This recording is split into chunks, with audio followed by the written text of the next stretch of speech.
The true purpose of education is to make minds, not careers. जीत लेते हैं हम मोहब्बत से गैरों का भी दिल, पर ये हुनर जाने क्यों अपनों पर चलता नहीं। गुड मॉर्निंग, कैसे हैं आप सब। आइए आज हम लोग adjoint and inverse of a matrix के बारे में चर्चा करेंगे। एडजॉइंट ऑफ ए मैट्रिक्स किसे कहते हैं, सबसे पहले समझ लें। The adjoint of a square matrix A equal to A I J N cross N. N cross N होने का अर्थ क्या हुआ कि यह अब हमारा स्क्वायर मैट्रिक्स है। Is defined as the transpose of the matrix capital A I J N cross N where A I J is the cofactors of elements A I J. इसका अर्थ क्या हुआ कि हम एडजॉइंट किसी भी स्क्वायर मैट्रिक्स का एडजॉइंट कब निकालेंगे, जब उसके कोफैक्टर्स का यदि उस मैट्रिक्स के कोफैक्टर्स का यदि ट्रांसपोज कर दें तो हम लोगों को उस मैट्रिक्स का एडजॉइंट निकल जाएगा। Adjoint of a matrix A is denoted by small A D J A, यानी कि एडजॉइंट ऑफ ए से डिनोट करते हैं। इसका अर्थ क्या हुआ कि यदि कोई मैट्रिक्स आपके पास दिया गया है, समझिएगा बड़ी अच्छी तरह से, मैट्रिक्स दिया गया है, एडजॉइंट निकालना है, तो एडजॉइंट हमको बताया गया कि ट्रांसपोज ऑफ कोफैक्टर्स। देखिए कोफैक्टर्स का मैट्रिक्स बनाया गया है। कोफैक्टर्स कैसे निकालें, हर एक एलिमेंट्स का कोफैक्टर्स A11 हो जाएगा, A12 का A12 हो जाएगा, A13 का A13 हो जाएगा। इसका कैपिटल स्मॉल एलिमेंट्स जो है ना, यह एलिमेंट्स को डिनोट करता है और ये हमारा कोफैक्टर्स को डिनोट करता है। तो एडजॉइंट निकालने के लिए ट्रांसपोज ऑफ कोफैक्टर्स निकालेंगे, तो इसको ट्रांसपोज करेंगे, जो रो में होता है ना वो क्या हो जाएगा, कॉलम में हो जाएगा। जो रो में रहे ना वो क्या हो जाएंगे, कॉलम में हो जाएंगे। जो रो होगा वो कॉलम में हो जाएगा। इस प्रकार हम लोग क्या करेंगे, किसी भी स्क्वायर मैट्रिक्स का हम लोग एडजॉइंट निकाल सकते हैं। सबसे पहले उसका कोफैक्टर्स निकालेंगे, कोफैक्टर्स से क्या करेंगे, ट्रांसपोज कर देंगे।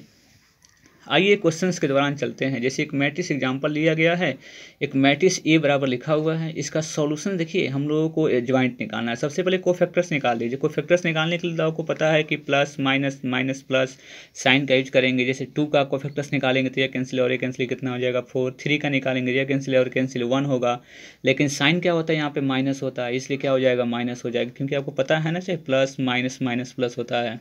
इस साइन का यूज कर लेंगे, सब कोफैक्टर्स निकल जाएंगे। कोफैक्टर्स को आकर आपको सजा दिया गया इसमें, और डायरेक्टली आपको एडजॉइंट निकालना है। तो एडजॉइंट निकालने के लिए इसका ट्रांसपोज कर दीजिए। जैसे इसको आप सजाएंगे तो यहाँ पे हो जाएगा 4 -1 -3 और यहाँ पे 2 हो गया। ये हमारा क्या हो गया, कोफैक्टर्स निकल गया। जब कोफैक्टर्स निकल गया तो एडजॉइंट निकालने के लिए क्या करेंगे, जो रो था ना वो क्या हो जाएंगे, कॉलम में हो जाएंगे। अर्थात आपको देखिए एडजॉइंट का फॉर्मूला बताया गया था कि A11 है तो यहाँ पे नीचे A12 आएगा। कोफैक्टर्स निकालने में यह टर्म्स यहाँ पे रहता है, लेकिन अगर एडजॉइंट डायरेक्टली निकालना चाहते हैं तो A11 के प्लेस पर हम लोग रखेंगे। देखिए A11 यहाँ पे A12, फिर यहाँ पे A21 और फिर यहाँ पे A22। इसको ट्रांसपोज डायरेक्टली कर लिया गया है, तो इसलिए इसका अगर ट्रांसपोज करेंगे तो 4 जो रो है कॉलम में आ जाएगा, फिर जो रो है वो क्या हो जाएगा, कॉलम में आ गया है। इस प्रकार डायरेक्टली हम लोग इसको क्या निकाल सकते हैं, एडजॉइंट निकाल सकते हैं। अब आते हैं नेक्स्ट नोट्स के रूप में, थोड़ी सी आपको डायरेक्टली मेथड से भी एडजॉइंट निकाला जा सकता है, केवल सेकंड ऑर्डर्स के लिए। For the square matrix of order 2 हो, जैसे कोई मैट्रिक्स आपके पास ए बराबर इतना लिखा हुआ, तो डायरेक्टली इसका एडजॉइंट निकालने का अर्थ क्या हुआ, आप इसको ट्रांसफ़र कर देंगे, इन दोनों को ट्रांसफ़र कर देंगे। मतलब कि A22 इसके प्लेस पे और इसको A11 इसके प्लेस पे, अर्थात डायरेक्टली आपके पास हो गया। इन दोनों में क्या लगा देंगे, केवल माइनस लगा देंगे। तो हमारे किसी भी मैट्रिक्स का डायरेक्टली अगर एडजॉइंट निकालना चाहते हैं तो हम लोग निकाल सकते हैं। जैसे आपके पास 1 2 3 4 हो, कोई मैट्रिक्स दिया गया हो और आपको निकालना है एडजॉइंट ऑफ, क्या निकालना है, ए, तो डायरेक्टली क्या करेंगे कि आप इसको ट्रांसफ़र करेंगे। तो यहाँ पे हो जाएगा 4, यहाँ पे हो जाएगा 1 और ये इसमें केवल माइनस लगा देनी है, तो -2 और कितने हो जाएंगे आपके पास, -3 हो जाएगा। ये हमारे क्या निकल जाएगा, एडजॉइंट निकल जाएगा। अब आइए एक नई थ्योरी के साथ, यानी कि if A be any given square matrix of order n, then A into adjoint of A बराबर adjoint of A into A बराबर determinant of A into I. ये हमारे पास फार्मूला होता है। किसी भी मैट्रिक्स में और उसके एडजॉइंट से मल्टीप्लाई करें तो उसके डिटर्मिनेंट इंटू आई मतलब यूनिट मैट्रिक्स होता है, आइडेंटिटी मैट्रिक्स के बराबर होता है। आइए इसका वेरिफिकेशन करते हैं हम लोग। जैसे कोई मान लेते हैं कि अगर ये आपके पास मैट्रिक्स दिया गया 3/3 ऑर्डर्स का लिया गया है, तो एडजॉइंट निकालिए। एडजॉइंट कैसे निकालेंगे, तो आपको बताया गया था ना कि जितने भी इसके कोफैक्टर्स का ट्रांसपोज कर लेंगे, तो कोफैक्टर्स हमारे पास निकालेंगे तो A11 A12 capital A11 A11 A12 यहाँ पे A13 आएगा। लेकिन यहाँ पे इसका ट्रांसपोज डायरेक्टली कर लिया गया, जो जो रो में होता है ना क्या हो जाएगा कॉलम में, अर्थात A11 A12 A13, फिर यहाँ पे A21 A22 A23, ये डायरेक्टली हमारे पास एडजॉइंट निकाल लिया गया है।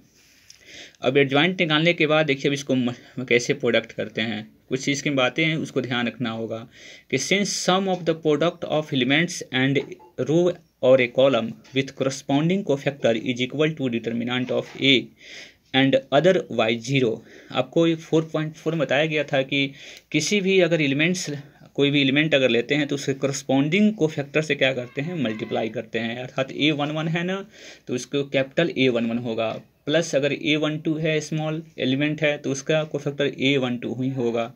तो सबका मतलब कि सेम कोफैक्टर करस्पॉन्डिंग कोफैक्टर होना चाहिए, अदरवाइज उसका वैल्यू कितना होता है, 0। आप इसको देख सकते हैं 5.4 में लास्ट जो वीडियो बनाया गया था उसमें आप देख सकते हैं उस थ्योरी को। अदरवाइज सबका वैल्यू क्या होता है, 0। तो इसमें देखेंगे अगर A into adjoint of A करेंगे तो इस मैट्रिक्स में, इस मैट्रिक्स से क्या करेंगे, मल्टीप्लाई करेंगे। तो मल्टीप्लाई करेंगे तो जाएंगे और फिर आएंगे, तो A11 फिर यहाँ पे A11 फिर यहाँ पे A12 फिर यहाँ पे A12 फिर यहाँ पे A13, इसमें A13 हो जाएगा। देखिए कोरस्पॉन्डिंग ले रहे हैं ना, तो इसका वैल्यू कितना हो जाएगा, डिटर्मिनेंट ऑफ ए, इसलिए डिटर्मिनेंट ऑफ ए लिखा हुआ है। फिर इस रो से इस कॉलम में जाइएगा तो डिफरेंट हो जाएगा। जब डिफरेंट जैसे A11 A21 डिफरेंट हो रहा है ना, तो इसकी वैल्यू कितनी हो जाएगी आपके पास, 0, इसलिए 0 लिखा हुआ है। अर्थात इन दोनों में अगर मतलब मल्टीप्लाई करेंगे जिसमें सेम सेम आएगा, केवल उसके पास डिटर्मिनेंट ऑफ ए होगा, अदरवाइज क्या हो जाएंगे सब 0। इसमें डिटर्मिनेंट ऑफ ए क्या करेंगे, कॉमन निकाल लेंगे, बचेगा 1 0 0 0 1 0 0 0 1। देखिए किसके बराबर हो जाएगा, इसको यूनिट मैट्रिक्स बोलते हैं। अर्थात उसी प्रकार A into adjoint of A बराबर क्या मिल गया, determinant of A into Y. उसी प्रकार adjoint of A into A भी करेंगे, determinant of A into I भी मिल जाएगा। इसकी कंसेप्ट आपको समझना होगा, ये टर्म्स कहाँ से आ रही है, तो आप दोनों को मल्टीप्लाई करना होगा। मल्टीप्लाई करेंगे ना, तो अगर सेम प्रोडक्शन से एक साथ करते हैं, यानी कि सेम कोफैक्टर के साथ, कोरस्पॉन्डिंग कोफैक्टर के साथ, उसका डिटर्मिनेंट वैल्यू ऑलरेडी ए ही हो जाता है, इसलिए आपके पास ए ही हो जाएगा। तो इसमें सभी टर्म्स आपके पास 0 हो गया, जो बचे हुए डिफरेंट टर्म्स रहेंगे उसके पास 0 हो जाएगा, जो सेम बचेंगे उसमें डिटर्मिनेंट ऑफ ए हो जाएगा। तो इस तरह हम लोग इसको प्रूफिंग कर सकते हैं। इसलिए hence A into adjoint of A या adjoint of A into A बराबर determinant of A into I हो जाएगा। नेक्स्ट आपके पास थ्योरी है कि square matrix is said to be singular if determinant of A equal to 0। अर्थात किसी भी डिटर्मिनेंट, स्क्वायर मैट्रिक्स का डिटर्मिनेंट वैल्यू अगर 0 होता है तो उसके कौन सा मैट्रिक्स बोलेंगे, सिंगुलर मैट्रिक्स बोलेंगे। अर्थात ए बराबर देखिए इतना है, इसका डिटर्मिनेंट वैल्यू निकालिए तो यह 8 - 8 हो जाएगा 0, अर्थात इसको बोल सकते हैं A is called singular matrix. Singular matrix उसे बोलते हैं जिसका डिटर्मिनेंट वैल्यू क्या हो, 0 होता है। A square matrix is said to be non singular if determinant of A not equal to 0। अर्थात वैसे मैट्रिक्स जिसका डिटर्मिनेंट वैल्यू 0 नहीं होता है उसको नॉन सिंगुलर मैट्रिक्स कहा जाता है। तीसरी थ्योरी है आपके पास, डिफरेंट प्रकार के सब थ्योरी आपके पास दिया गया, इस थ्योरी को सब कुछ याद रख लेना है। If A and B are the non singular matrix of the same order then A B and B A are also non singular matrix of the same order. इसका अर्थ क्या हुआ कि यदि ए और बी नॉन सिंगुलर मैट्रिक्स हो तो उसका प्रोडक्ट भी नॉन सिंगुलर मैट्रिक्स होगा। अर्थात ए बी भी करें या बी ए भी करें तो उसका भी प्रोडक्ट आपके पास क्या हो जाएगा, नॉन सिंगुलर मैट्रिक्स कहलाएगा। ऑब्जेक्टिव में क्वेश्चन इसी प्रकार दिए जाते हैं, यदि ए नॉन सिंगुलर मैट्रिक्स है, बी नॉन सिंगुलर मैट्रिक्स है तो ए बी कौन सा मैट्रिक्स होगा। तो आप लोगों को थ्योरी याद रहेगा तो इसके क्वेश्चन को अटेम्प्ट करने में बहुत आसानी महसूस होगी। The determinant of the product of the matrix is equal to the product of their respective determinant, that is A B equal determinant of A into determinant of B. इसका अर्थ क्या हुआ, देखिए कह रहा है कि मैट्रिक्स के प्रोडक्ट का यदि डिटर्मिनेंट निकाले ना तो उसके करस्पॉन्डिंग डिटर्मिनेंट के, करस्पॉन्डिंग मतलब अलग अलग करने पर, रेस्पेक्टिव मतलब अलग अलग डिटर्मिनेंट्स के प्रोडक्ट के सेम आ जाएगा। अर्थात दो ठो मैट्रिक्स उसको मल्टीप्लाई कर लीजिए, उसका डिटर्मिनेंट निकालिए और अलग अलग उसका डिटर्मिनेंट निकाल कर देखेंगे दोनों वैल्यू आपस में क्या हो जाएगा, सेम हो जाएगा। इस थ्योरी का हम लोग आगे उपयोग करेंगे। नेक्स्ट है आपके पास उसमें आपके पास बताया गया था कि एक थ्योरी था कि adjoint of A into A बराबर डिटर्मिनेंट ऑफ ए इंटू कितना होता है, आई होता है। तो देखिए डिटर्मिनेंट ऑफ ए इंटू आई आपके पास लिखा हुआ है। डिटर्मिनेंट इसको मल्टीप्लाई करेंगे तो देखिए आपके पास इससे डिटर्मिनेंट से मल्टीप्लाई सब में कर लेंगे तो जीरो में मल्टीप्लाई करेंगे 0 और 1 में मल्टीप्लाई करेंगे डिटर्मिनेंट ऑफ ए हो गया। Determinant of A not equal to 0 है। Writings determinant of matrix on both side, यानी कि दोनों तरफ क्या निकालना है, आप डिटर्मिनेंट निकालिए, डिटर्मिनेंट डाल दीजिए। तो एलएचएस में भी डिटर्मिनेंट लगाना है और आरएचएस में भी डिटर्मिनेंट लगा देना है। डिटर्मिनेंट जब भी निकालेंगे देखिए इसमें से कॉमन कितना हो जाएगा, डिटर्मिनेंट ऑफ ए, इसमें डिटर्मिनेंट ऑफ ए, इसमें भी डिटर्मिनेंट ऑफ ए। तो डिटर्मिनेंट ऑफ ए का क्या हो जाएगा, होल क्यूब हो जाएगा, क्योंकि 3 ठो डिटर्मिनेंट आएगा। तो बचेगा कितना, ये आपके पास यूनिट मैट्रिक्स या यूनिट मैट्रिक्स मिलेगा। इसका डिटर्मिनेंट वैल्यू निकालेंगे तो ऑलरेडी आपके पास कितना हो जाएगा 1। तो अर्थात 1 से मल्टीप्लाई करने पे कोई फर्क नहीं पड़ेगा, अर्थात ए क्यू हो जाएगा। इसका डिटर्मिनेंट वैल्यू निकालेंगे तो कितना मिलेगा, 1 मिलेगा। अर्थात आपको बताया गया था कि दो मैट्रिक्स का डिटर्मिनेंट लगा हो तो उसको सेपरेशन भी कर सकते हैं। तो determinant of adjoint of A into determinant of A हो जाएगा। इधर A cube determinant of A का होल क्यू है तो आप इसको कैंसिल कर सकते हैं। इसको कैंसिल करेंगे तो एक ठो कैंसिल हो जाएगा, बचेगा कितना, 2 ठो। अर्थात determinant of adjoint of A बराबर डिटर्मिनेंट ऑफ ए का होल स्क्वायर हो जाएगा। अब यहाँ से एक थ्योरी हम लोगों को मिलेगा, ये आपको प्रूफिंग बताया गया है, मतलब कि इस थ्योरी का प्रूफिंग बताया गया था। आपकी प्रूफिंग है यहाँ पे, लेकिन इसकी यहाँ से आप एक जनरली फॉर्म में एक फार्मूला आपके पास मिलेगा, उसको समझना है। यानी कि यदि A is a square matrix of order N हो ना, तो उसको determinant of adjoint of A निकालेंगे तो डिटर्मिनेंट ऑफ ए का पावर कितना हो जाएगा, n-1। अर्थात ये जितने ऑर्डर का आपका मैट्रिक्स रहेगा ना उससे एक कम आपके पास पावर मिलेगा। जैसे देखिए इस क्वेश्चन में कितने ऑर्डर का मैट्रिक्स हमने लिया था, 3 ऑर्डर का लिया गया था ना, 3 ऑर्डर का मैट्रिक्स आपके पास लिया गया था। तो इसके आंसर में कितना आया है, 2 आया हुआ है। तो इसी प्रकार ये क्वेश्चन आपके पास हमेशा एग्जाम में दिए जाते हैं कि एडजॉइंट ऑफ ए का डिटर्मिनेंट बराबर डिटर्मिनेंट ऑफ ए का पावर n-1 हो जाता है। ये क्वेश्चन को जरूर हम लोग को ध्यान रखना होगा थ्योरी को। अब चलना है नेक्स्ट थ्योरी में, यानी कि a square matrix A is invertible if and only if A is non singular matrix. अर्थात इसका अर्थ क्या होगा कि अगर ए इन्वर्टिबल होगा, मतलब इन्वर्स वैसे मैट्रिक्स का निकल सकता है जो नॉन सिंगुलर मैट्रिक्स हो, अर्थात इसका डिटर्मिनेंट वैल्यू 0 नहीं हो। अब इस थ्योरी को प्रूफिंग करने का तरीका आप समझिए। Let A be invertible matrix of order n and I be the identity matrix of order n. Then there exists a square matrix B of order n such that, अर्थात माना कि A एक invertible matrix है और I क्या है, identity matrix है, और एक दूसरा मैट्रिक्स हमने B लिया है जो ऑर्डर कितना है, कितने ऑर्डर का लिया गया है, n ऑर्डर का। तो इसमें AB और BA बराबर कितना लिखा गया है, I। इसमें AB बराबर भी I हो जाएगा। अब देखिए ए बी बराबर अगर आपके पास आई लेते हैं तो डिटर्मिनेंट अगर आप दोनों तरफ लेते हैं और इसको डिटर्मिनेंट लेंगे बराबर डिटर्मिनेंट ऑफ आई हो जाएगा। तो इसको सेपरेशन हो जाएगा determinant of A into determinant of B, और डिटर्मिनेंट ऑफ आई के वैल्यू कितना होता है आपके पास, 1 होता है। इसका अर्थ क्या होगा, देखिए 2 ठो मैट्रिक्स का डिटर्मिनेंट का वैल्यू अगर 1 आ रहा है तो इसका अर्थ क्या होगा, डिटर्मिनेंट ऑफ ए जो है 0 कभी नहीं है। जब 0 अगर होता तो 1 नहीं आता, इसलिए डिटर्मिनेंट ऑफ ए कभी भी 0 नहीं है।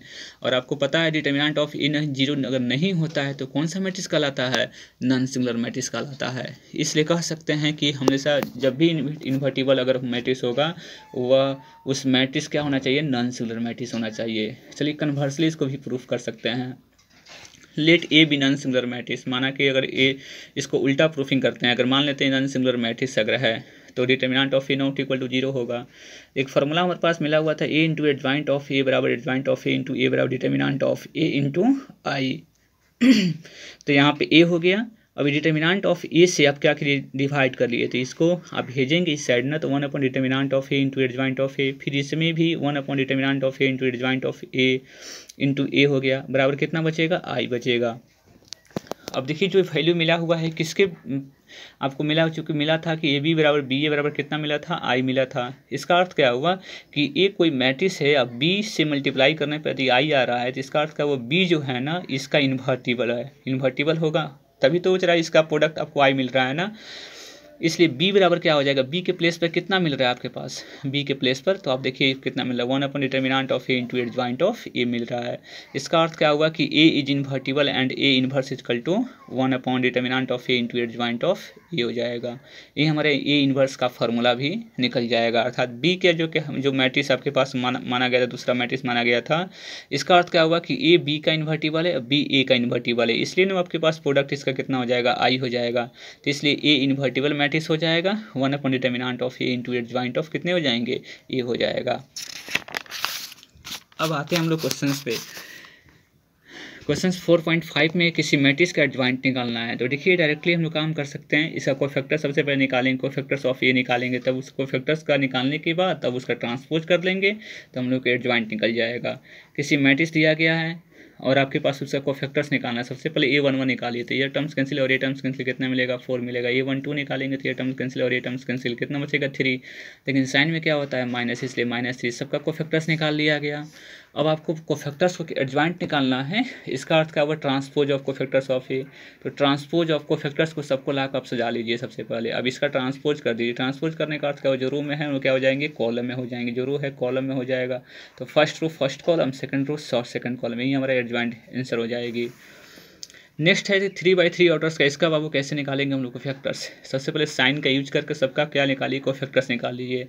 तो पहला टर्म्स क्या होता है, प्लस होता है, तो देखिए फर्स्ट कॉलम फर्स्ट रो खत्म, बचेंगे 3 4 टर्म, 3 5 0 1, 3 5 0 1 हो गया। इसका कैलकुलेशन करेंगे तो 3 - 0 3 हो गया। ये 1 2 निकालेंगे, साइन क्या होता है, माइनस माइनस लिखिएगा, तो ये टर्म्स कैंसिल और ये टर्म्स कैंसिल, कितने बचेंगे, 3 2 5 -2 1 बचेगा, कितने कैलकुलेशन हो जाएंगे, -12। इस प्रकार टोटल आपके पास कोफैक्टर्स आपके पास निकाल लीजिएगा। जब कोफैक्टर सबका निकल जाएगा उसके बाद हम लोग एडजॉइंट निकाल लेंगे। सबका कोफैक्टर्स निकल गया, कोफैक्टर को लाकर सजा दीजिए, सबसे पहले सबको सजा दिया गया। अब इसके बाद एडजॉइंट निकालिए। एडजॉइंट ऑफ ए बराबर कितना होता है, AC का अर्थ होता है कोफैक्टर्स ऑफ ए का ट्रांसपोज, डैश मतलब ट्रांसपोज होता है।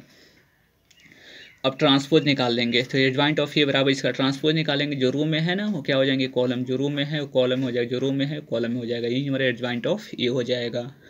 एक क्वेश्चन आपके पास में दिया गया था कि A into adjoint of A बराबर एडजॉइंट ऑफ ए बराबर into A determinant of A into Y, सबको प्रूफिंग करना है। एक मैट्रिक्स आपके पास ए दिया गया है, तो चलिए इसका एडजॉइंट हम डायरेक्टली निकाल लेते हैं, और आप निकाल लीजिएगा शॉर्टकट मेथड से भी, या अगर आपको प्रोसेस वाइज निकालना है तो निकाल लीजिए। देखिए इसको ट्रांसफ़र कर दिया गया, इसको ट्रांसफ़र कर दीजिएगा, इसमें केवल माइनस लगा दीजिएगा, तो -62 हो गया, इसमें माइनस लगाएंगे तो -3 हो जाएगा, माइनस लगाएंगे तो +4 हो गया, डायरेक्टली एडजॉइंट निकल गया। तो ए इंटू एड सबका वैल्यू देखिए, सबका वैल्यू सबको सेम दिखा देना है निकाल कर। तो ए इंटू एडजॉइंट ऑफ ए, तो ए की वैल्यू और एडजॉइंट ऑफ ए की वैल्यू दोनों प्रोडक्ट करेंगे तो 0 हो जाएगा, केंस के, क्योंकि 2 में -6 से मल्टीप्लाई करेंगे तो -12 और +12 0 हो जाएगा। फिर -6 और +6 कितना हो जाएगा, 0। फिर -4 से -6 में मल्टीप्लाई करेंगे 24 हो जाएगा। फिर यहाँ -24 आएगा, 0 हो जाएगा। प्रोडक्ट तो आपको समझ में आ रहा होगा मैट्रिक्स का। इस प्रकार ए इंटू एडजॉइंट ऑफ ए की वैल्यू कितनी मिल गई, 0 0 0 मिल गया। फिर उसी प्रकार क्या करेंगे हम लोग, एडजॉइंट ऑफ ए इंटू ए की वैल्यू भी निकाल लेंगे। इसकी वैल्यू 0 हो जाएगी। Determinant of A into Y, इसका डिटर्मिनेंट निकालना ए का, और आई आपके पास लिखा हुआ है, इसका वैल्यू डिटर्मिनेंट निकालेंगे तो 0 आएगा। 0 में किसी भी मैट्रिक्स से मल्टीप्लाई करेंगे तो 0 हो जाएगा। इसका अर्थ क्या हुआ, तीनों वैल्यू आपस में क्या हो गया, बराबर, यही प्रूफिंग हो जाएगा। देखिए इन्वर्स कैसे निकालते हैं, किसी मैट्रिक्स का इन्वर्स कैसे निकालते हैं। इन्वर्स निकालने के लिए 5 प्रोसेस से गुजरना पड़ेगा। सबसे पहले determinant of A not equal to 0 होना चाहिए। उसके बाद कोफैक्टर्स निकालेंगे, transpose of cofactors of A निकालेंगे। उसके बाद एडजॉइंट निकालेंगे, एडजॉइंट का फॉर्मूला कोफैक्टर्स ऑफ ए का ट्रांसपोज है। और उसके बाद लास्ट ए इन्वर्स का फॉर्मूला होता है 1 upon determinant of A into adjoint of A. किसी भी मैट्रिक्स का इन्वर्स निकालने के लिए 5 प्रक्रियाओं से सबको गुजरना पड़ेगा। आइए इसमें चलते हैं हम लोग। जैसे इस मैट्रिक्स का आपको इन्वर्स निकालना है, सबसे पहले डिटर्मिनेंट वैल्यू निकाला गया। डिटर्मिनेंट वैल्यू निकालेंगे तो इसका वैल्यू 14 आ गया, और ये 0 के बराबर नहीं है। अर्थात here A is non singular matrix, hence A inverse will be exist. यदि 0 अगर आ जाता तो इसका ए इन्वर्स निकालना पॉसिबल नहीं है। तो आपके पास अब इसका कोफैक्टर्स निकालेंगे। सबका वैल्यू का कोफैक्टर्स आपके पास निकल गया, कोफैक्टर्स को लिख लिया। उसके बाद ट्रांसपोज करेंगे। इसका ट्रांसपोज करने का अर्थ का जो रो में है वो क्या हो जाएंगे, कॉलम, जो रो में है वो कॉलम आपके ट्रांसपोज हो गया। उसके बाद एडजॉइंट निकाल लेंगे। एडजॉइंट आपके पास एडजॉइंट पर क्या होता है, ट्रांसपोज ऑफ कोफैक्टर्स ऑफ ए, जितना मिला है उतना ही हो जाएगा। उसके बाद ए इन्वर्स निकालेंगे, 1 upon determinant of A into adjoint of A. Determinant की वैल्यू कितना मिला था आपके पास, 14 मिला हुआ था, और एडजॉइंट ऑफ ए जितना मिला है उतना रख लीजिएगा, आपके पास ए इन्वर्स निकल जाएगा। नेक्स्ट क्वेश्चन आपके पास है, यदि इफ ए बराबर इतना है तो प्रूफिंग करना है a square minus 5a plus 7i बराबर 0 और फाइंड ए इनवर्स। देखिए इसमें दो काम करना है, यानी कि ए बराबर दिया गया है तो इतना बराबर 0 भी प्रूफिंग करना है और इसका इन्वर्स भी निकालना है। तो ये दो काम करने के लिए आपको एक सरल तरीका बताते हैं, दोनों एक साथ हो जाएंगे। आपके पास ए बराबर दिया गया है, सबसे पहले इस लाइन को प्रूफिंग करना है, यानी कि a square minus 5a plus 7i बराबर 0 प्रूफिंग की। सबसे पहले क्या निकालना होगा, ए स्क्वायर। तो ए स्क्वायर निकालने के लिए ए इंटू ए करते हैं, तो ए और ए में मल्टीप्लाई कर लेंगे, 3 3 9 और -1 8 हो जाएगा। सबका मल्टीप्लाई आपको समझ में आ रहा होगा। उसी प्रकार 5a भी निकाल लेंगे, 7i भी निकाल लेंगे। अब उसके बाद इस इक्वेशन में लाकर हम लोग पुटअप कर लेंगे। जब पुटअप करेंगे तो इन दोनों में से घटा लीजिएगा तो मैट्रिक्स मिलेगा, फिर ये मैट्रिक्स को जोड़ेंगे तो क्या मिलेगा, 0 0 हो जाएगा, अर्थात ये प्रूफिंग हो गया। जो इक्वेशन हमारे पास दिया गया था कि इसका वैल्यू 0 होगा तो 0 हमने प्रूफिंग कर दिया। अब इसकी लाइन की सहायता से, इस इक्वेशन की सहायता से हम लोगों को क्या प्रूफिंग करना है, मतलब कि वैल्यू निकालना है ए इनवर्स का। तो डायरेक्टली आपको फैक्टर्स माइनस नहीं निकालेंगे, इसके लिए एक आसान मेथड आपको बताते हैं। इसमें इतना बराबर कितना लिखा हुआ था, 0। अब इसको दोनों तरफ ऑपरेट कर लीजिए, ए इनवर्स दोनों तरफ ले लीजिए। ऑपरेट का होता है दोनों तरफ ए इनवर्स लगाने पर, तो ए इनवर्स से इससे मल्टीप्लाई करेंगे, फिर ए इनवर्स इससे मल्टीप्लाई करेंगे, ए इनवर्स इससे मल्टीप्लाई करेंगे, 0 में मल्टीप्लाई करेंगे तो 0 हो जाएगा। देखिए इसमें से क्या करना, अगर ए स्क्वायर है ना तो इसको ए इंटू ए लिख सकते हैं, तो ए इनवर्स इंटू ए एक साथ कर लिया, फिर इसमें से ए इनवर्स इंटू ए, फिर इंटू ए इनवर्स इंटू आई बराबर कितना हो गया, 0। एक फार्मूला आपको बताते हैं, ए इनवर्स ए या ए इंटू ए इनवर्स करेंगे तो हमेशा आई मिलेगा। आई में ए से मल्टीप्लाई करें या ए में आई से मल्टीप्लाई करें, ए मिलेगा। ए इनवर्स आई करें या आई इंटू ए इनवर्स करेंगे, ए इनवर्स मिलेगा। तो ए इनवर्स इंटू ए के प्लेस पर कितना लिखेंगे, आई। फिर यहाँ पे ए इनवर्स इंटू ए बराबर आई, ए इनवर्स इंटू आई करेंगे तो ए इनवर्स मिलेगा, बराबर कितना हो जाएगा, 0। अब इसमें आई इंटू ए कितना हो जाएगा, आई में ए से मल्टीप्लाई करेंगे तो ए मिलेगा, 5 आई हो गया। इसमें 7 इंटू ए इनवर्स बराबर कितना हो गया, 0। आपको ए इनवर्स की वैल्यू निकालनी है ना, तो ये दोनों को भेज दीजिए, माइनस में तो प्लस में, प्लस में तो माइनस। तो 5 आई मतलब 5 इंटू आई का वैल्यू आपके पास होता ही है 1001। ए की वैल्यू रख लीजिएगा, सबको कैलकुलेशंस कर लेंगे, आपके पास मिल जाएगा। तो 7 ए इनवर्स का वैल्यू कितना मिल गया, 2 -1 1 3। ए इनवर्स की वैल्यू निकालना है तो 7 से क्या करेंगे, डिवाइड कर लेंगे। 7 से डिवाइड आप कर लीजिएगा तो आपके पास से ए इनवर्स की वैल्यू निकल जाएगा। ये 3/3 ऑर्डर, जैसे ए क्यू वाला भी क्वेश्चन है, ए क्यू का इक्वेशन, तो सबसे पहले ए क्यू निकालने का तरीका क्या होता है, ए स्क्वायर निकाल लेंगे, फिर ए स्क्वायर में ए से मल्टीप्लाई करेंगे तो ए क्यू निकल जाएगा। इस प्रोसेस से सभी क्वेश्चन को आप अटेम्प्ट करने का प्रयास करेंगे, सभी हो जाएंगे। अब आइए एक ठो और क्वेश्चन आपको, लास्ट क्वेश्चन एक ठो बताते हैं। 40 नंबर क्वेश्चन से आपके पास हैं कि इसमें एक मैट्रिक्स ए बराबर इतना लिखा हुआ था, एक इक्वेशन दिया गया है, कर रहा है कि ए और बी की वैल्यू फाइंड करिए। तो सबसे पहले ए स्क्वायर निकालेंगे, ए स्क्वायर निकल गया आपके पास, छोटा ए मल्टीप्लाई करना है, बी आई निकाल लेंगे। इस इक्वेशन में मिलाकर हम लोग क्या करेंगे, पुट अप कर लेंगे। बराबर जो 0 लिखा हुआ है, 0 का अर्थ होता है 0 मैट्रिक्स, तो 0 0 0 0 आप ले लीजिएगा। सेकंड ऑर्डर है तो सेकंड ऑर्डर का 0 मैट्रिक्स लेंगे, थर्ड ऑर्डर का रहेगा तो 3 ऑर्डर का हम लोग 0 मैट्रिक्स ले लेंगे। तो इस पहला को जोड़ेंगे, फिर सेकंड को, इसी प्रकार की इक्वेशन बना लेंगे। तो देखिए इसमें पहला बराबर पहला, दूसरा बराबर दूसरा, तीसरा बराबर तीसरा, चौथा बराबर चौथा, इक्वालिटी ऑफ मैट्रिक्स से कर सकते हैं। तो इसमें जो आसान है उसको ले लीजिए, किसी तरह करेंगे तो सबका वैल्यू सेम आएगा।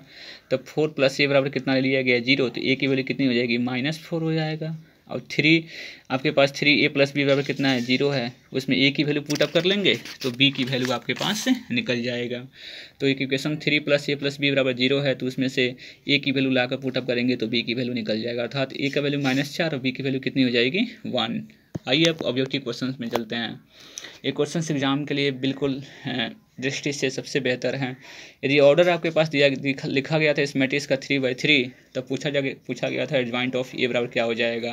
तो देखिए आपको फार्मूला बताया गया था, एडजॉइंट ऑफ ए बराबर क्या हो जाएगा, डिटर्मिनेंट ऑफ ए का स्क्वायर। क्यों, क्योंकि फार्मूला बताया जितने ऑर्डर कराते हैं पावर ऑर्डर में से एक कम कर देते हैं। तो 3/3 है, इसलिए कितने आंसर हो जाएगी, 2 हो जाएगा। अगर यहाँ पे 4/4 होता तो 3 हो जाता, इसलिए ऑप्शन नंबर बॉल सही हो जाएगा। नेक्स्ट आपके पास एक और ऑब्जेक्टिव क्वेश्चन से 18 number, determinant of A inverse का वैल्यू कितना होता है। तो 1 डिटर्मिनेंट ऑफ ए होता है, ऑप्शन नंबर कौन सा हो जाएगा, बॉल। इस प्रकार इस चैप्टर की टोटल क्वेश्चंस को आप लोग अटेम्प्ट करने का प्रयास करेंगे। जो भी दिक्कत होगा फिर आप हमको शेयर करिए। फॉर दिस थैंक्स, बने रहिए आर के मैथमेटिक्स के साथ, रिंकू सर के साथ।